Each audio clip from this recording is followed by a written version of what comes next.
Hello, welcome to this video on the transformative power of the first relationship competency in MCD Therapy, appreciation. In this video, I'm going to explore with you two ways that appreciation as a practice supports couples in cultivating power with dynamics and prepares them to enter into more collaborative communication. Before we dive in, if you haven't already viewed the first video in this series, please feel free to pause here and check that out so you can learn more about the elements included in the competency of appreciation. Okay, if you've already watched that, let's go ahead and get started. So first, let's start with what is power with relating. While many couples come in saying they want to be on the same team, that's oftentimes a way that they will word it.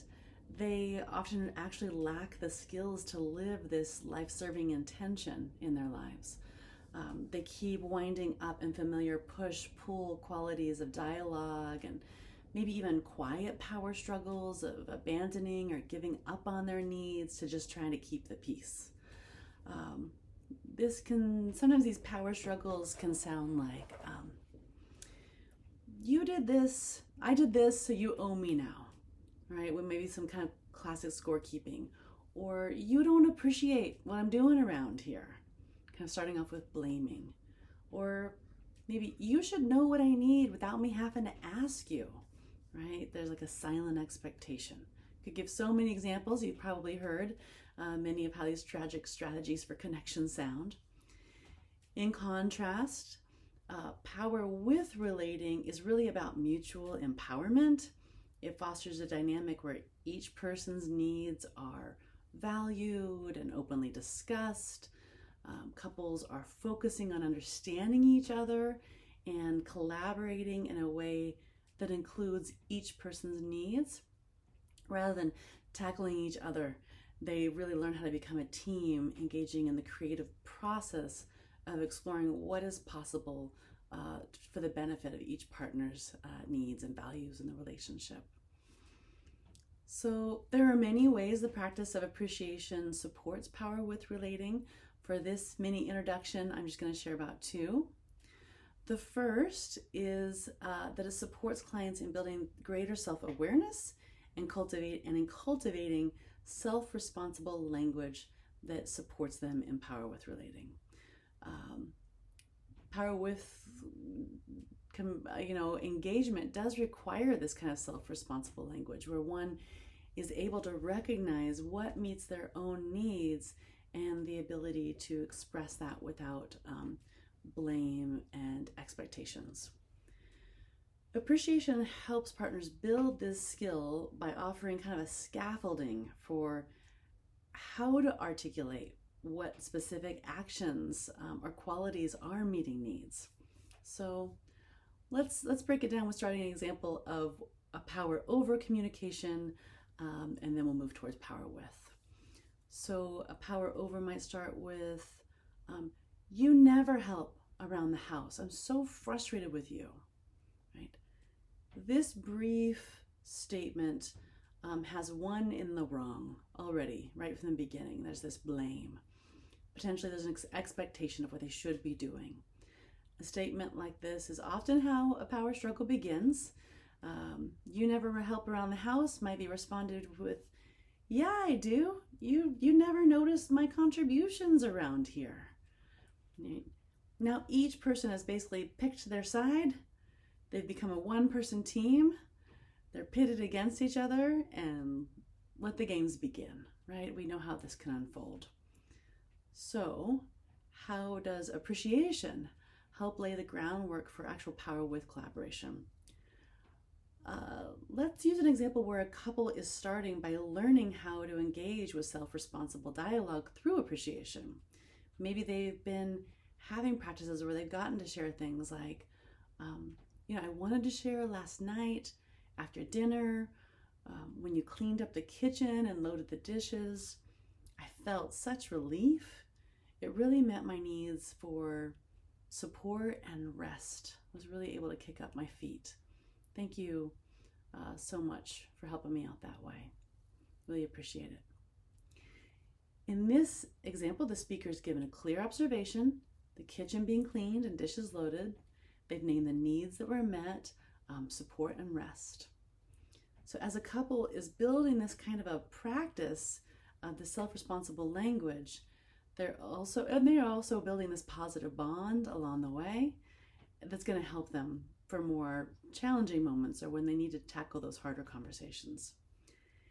And the elements that were included in that skill are going to be essential for when they move towards requests about needs that are not being met.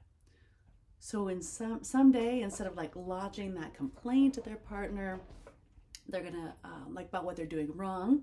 You never help around the house. They're more prepared with the essential elements for power with collaboration.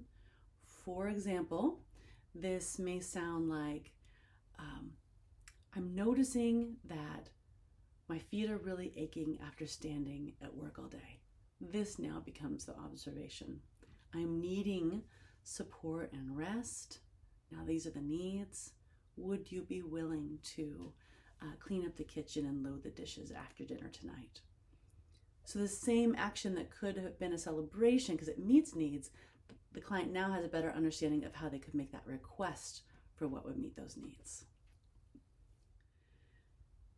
I'll be sharing with you more about supporting clients in moving towards that need-based negotiation that might begin in that moment in later videos.